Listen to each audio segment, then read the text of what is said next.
Tengok cerita apa tadi? Tengok cerita apa? Ih, hantu apa? Cerita hantu apa? Hantu apa? Tengkorak. Ih. Okey.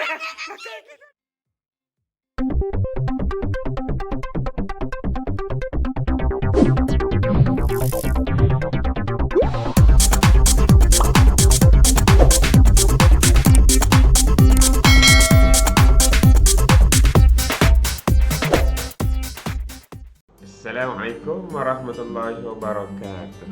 Okey, tadi semua boleh tengok bagaimana keseronokan bila dapat meluangkan masa lepas letih bekerja, dapat meluangkan masa dengan anak-anak yang riang-riang semuanya.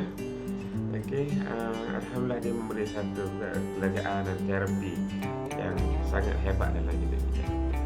Seterusnya anak-anak, gambar yang anak-anak lihat tadi.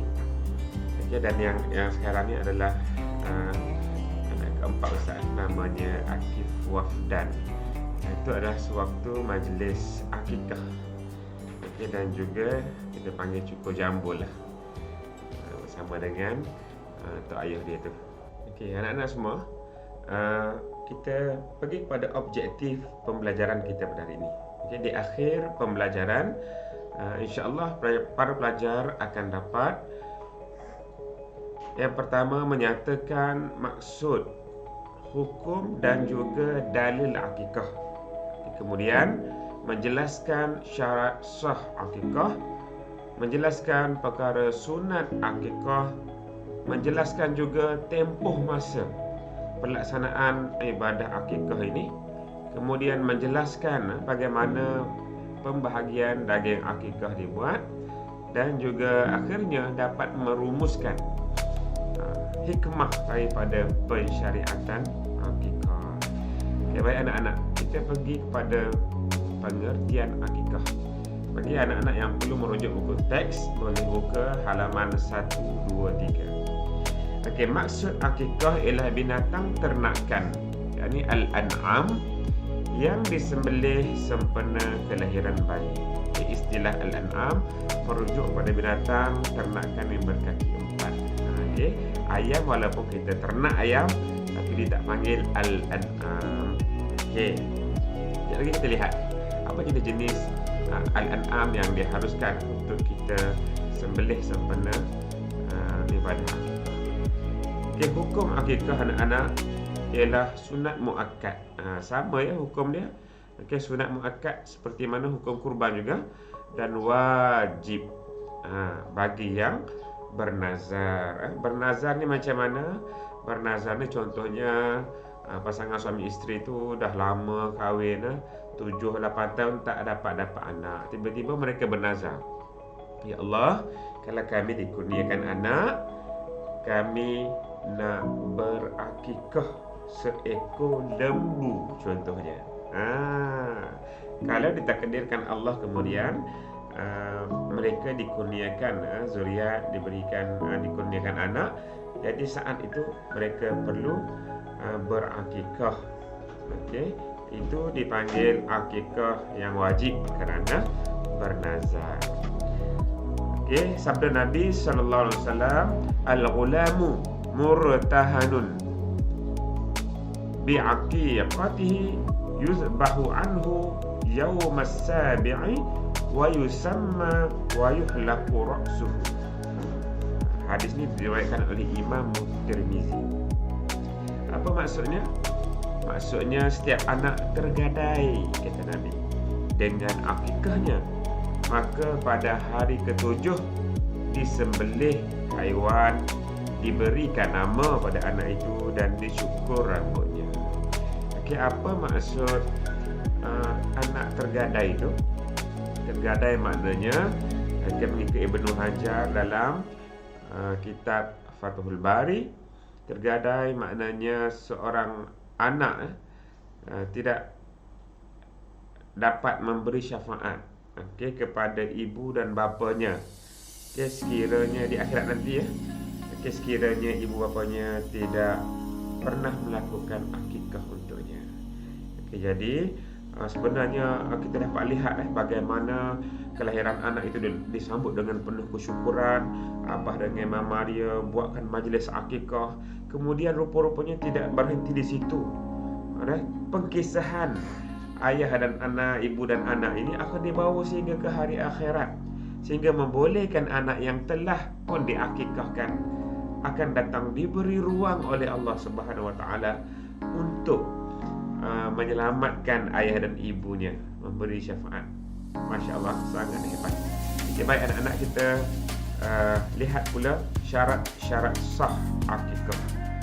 Yang pertama, berniat akikah. Berniat akikah bermakna kita berniat untuk melaksanakan akikah untuk anak kita sekian-sekian tu ketika binatang disembelih. Kalau boleh masa memancuk darah tu, maksud tu kita niatkan akikah ini untuk anakku yang sekian-sekian. Masa pelaksanaannya ialah setelah bayi dilahirkan. Kalau bayi masih lagi dalam perut, nak akikah tak boleh lah. Sebab berduri bersyukuran apa semua tu tak apa. Seterusnya syarat-syarat sah yang berikutnya ialah cukup umur. Kalau nak ingat, syarat sah akikah juga binatangnya mesti cukup umur. Umurnya serupa dengan ibadah kurban. Kalau unta berumur 5 tahun ataupun lebih. Kemudian lembu, cantik kan pozi lembu kita ni, pandai selfie kat tu. Cukup umur lembu, kambing, dan juga kerbau. Ni umur kerbau jarang kita dapat lihat sekarang, tapi masih ada. Kalau lembu, kambing dan juga kerbau mestilah berumur 2 tahun ataupun lebih. Kemudian jika ingin berakikah dengan biri-biri itu perlulah berumur 1 tahun. Atau telah bersalin gigi hadapan setelah berumur 6 bulan. Bawah 6 bulan tu makna memang langsung tak boleh kita akikahkan lah. Lepas pada 6 bulan tu tengok, kalau giginya sudah bersalin, gigi hadapan, bermakna dia sudah matang dan sedia untuk kita sembelih sebagai sembelihan akikah. Seterusnya anak-anak, antara syarat sah akikah juga berkait dengan sifat al-an'am. Boleh ke tak kita pakai ambil je kambing mana yang kita nak, tambah pula kambing yang kita rasa tak menyakit, daripada duduk lepas serai, gila serai, duduk tanduk tiai kau gapo, tanduk pun sudah patah, kita pun ikat dia pakai melewat ni akikah, boleh ke tidak? Jadi sifat al-an'am mestilah bebas daripada sebarang penyakit dan juga kecacatan. Ini contoh ini contoh yang kita boleh lihat. Kalaulah ada tanduknya tidak patah. Masa kita nak berkorban ataupun akikah, kita akan pilih haiwan yang terbaik kalau boleh. Masa kita pergi pilih binatang tu, pastikan binatangnya tegak, boleh berdiri, berdaging, tidak kurus. Tengok dia kata tulang pun dia khawatir tak ada kering. Dia sihat, tidak gila. Kemudian ekor juga tidak terputus, kaki tidak pincang, tidak jalan pun keecah-keecah kalau jenis macam tu bermakna tak boleh dibuat akikah. Begitu juga telinganya tidak rabik, tidak sobek, tidak terpotong sebahagian, lebih daripada 1/3. Mata juga kalau boleh tidak buta. Jadi maknanya haiwan yang kita pilih untuk akikah, haiwan yang sihat, terbaik, tidak cacat, melambangkan kesyukuran yang kita tonjolkan kerana kelahiran anak yang kita nanti-nantikan. Seterusnya anak-anak, kita pindah pada perkara sunat akikah. Yang pertama, semasa hendak menyembelih, kita baca Bismillah wallahu akbar. Bismillah wallahu akbar. Allahumma hadza minka wa ilaika aqiqatun. Kita sebut nama anak kita.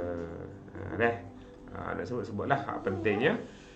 Sambil kita berdoa, kita sedar dalam hati kita nak berakikah pada Allah SWT, berakikah anak kita ni ikhlas kerana Allah SWT. Maksudnya dengan nama Allah, Allah yang Maha Besar. Ya Allah, binatang ini daripadamu dan kembali kepadamu, dan ini akikah anak saya sekian. Kemudian menyembelih ketika matahari sedang naik dilakukan pada hari ke-7 selepas kelahiran. Ini cuma perkara sunat. Kalau kata tak ada lagi, moga belanja kelahiran anak tu pun dah banyak dah, tak ada PT, tak apa, sehingga anak mencapai umur balik. Daripada dilahirkan sehingga umur balik tu maknanya bila masa ibu dan ayah berpeluang untuk melaksanakan ibadah akikah ini. Kemudian termasuk perkara sunat akikah juga ialah tidak mematah-matahkan tulang haiwan sembelihan akikah ni. Semasa memotong daging. Ini tidak pacul sangat, kecuali dipotong-potong mengikut sendi-sendinya. Seterusnya, mencukur rambut bayi selepas penyembelihan binatang akikah. Maknanya lepas pada sembelih apa semua tu, rambut bayi juga kita cukur kalau boleh hari ke-7, itu yang terbaik. Sunat. Tapi kalau tak boleh, maknanya tak apalah. Seterusnya memberi nama yang baik-baik kepada bayi.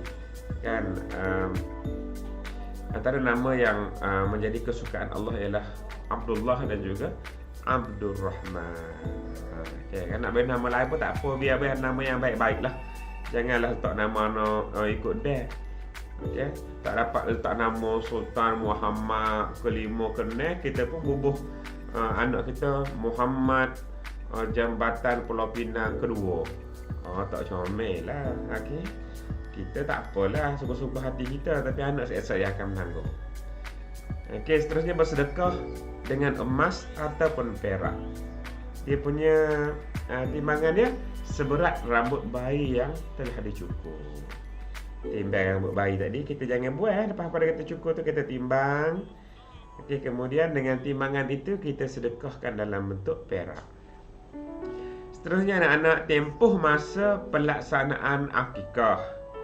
Yang sunatnya ialah selepas kelahiran, sehinggalah anak mencapai umur baligh. Sunat muakkad bila? Sunat muakkad ialah pada hari ke-7 kelahiran, kalau dapat diikhtiarkan. Seterusnya anak-anak, kita berpindah kepada pembahagian daging akikah. Kalau dulu daging kurban kita disunatkan memberinya secara mentah kepada sekian-sekian, 1/3 itu. Bagaimana dengan daging akikah?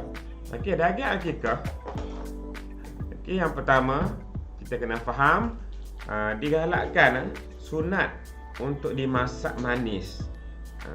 Kapur saya tu gula tu Ustaz, gula tu pun dia kira masak manis lah. Gula kambing, gula kutu kambing dan sebagainya. Dan juga setelah masak, ianya disedekahkan. Sama ada nak jamu kau boleh. Kemudian kalau musim macam PKP ni, buat packing hantar rumah-rumah pun boleh. Kemudian masakan itu afdal disedekahkan kepada fakir dan juga orang miskin. Terusnya, masakan itu juga sunat dimakan oleh orang yang berakikah. Dapat pahala juga, Masya Allah. Kita buat akikah, kita masak, kita gula, kemudian kita bagi orang, kita jamu orang, dan kita makan pun Allah bagi juga pahala. Subhanallah. Dan akhir sekali anak-anak, kita berpindah pada hikmah akikah. Yang pertama, kita tengok gambar anak-anak kecil ni, rukah pitu grey. Tapi seronok kadang-kadang melihat nama kesyukuran kita ni, maknanya berpanjangan. Jadi pandailah kita buat akikah, kita dapat menzahirkan kesyukuran. Sepanjang masa pun kita didik anak kita dekat dengan agama Allah SWT. Akikah tadi menzahirkan kesyukuran pada Allah SWT atas kurniaan cahaya mata Okey, kalau pasangan suami isteri dia dikira sebagai penyeri kehidupan. Okey, kemudian menghebahkan berita kelahiran. Okey, supaya tidak timbul prasangka-prasangka. Bila pula boleh anak dua tu okey. Tapi kalau kita jamu kita beroyak kat orang kan. Orang kampung kenal anak kita, boleh tegur siapa, okey, boleh tolong-tolong tengok. Okey, banyak hikmah dia. Okey, kemudian menyuburkan sikap pemurah. Okey, dan menghindari sikap kedekut dan juga bakhil. Okey, maknanya daripada diri kita Allah SWT syariatkan korban dengan cara korban kita mengeluarkan belanja, kita berkorban kerana Allah, kemudian kita kelahiran anak, kita berakikah pula. Jadi menyebabkan hati kita ni mudah untuk memberi. Tengok orang susah, kita diajar kalaulah korban dengan akikah yang banyak mengeluarkan belanja tu pun kita mampu buat. Apalah kiranya kita tengok orang miskin lapar, belikan sebungkus nasi dan berikan padanya. Jadi keindahan Islam itu terserlah. Jadi itu antara hikmah pensyariatan ibadah seperti akikah. Mudah-mudahan semuanya mendapat ilmu yang bermanfaat. Untuk PBD dan juga pentafsiran lain, insya-Allah kita akan buat dalam slot tutorial nanti. Jadi sekadar itu. Jadi mudah-mudahan memberi kita sedikit ilmu, sehingga sampai pada waktunya akan dapat kita gunakan dengan penuh yakin. Allahu Akbar. Wallahu a'lam. Assalamualaikum warahmatullahi wabarakatuh.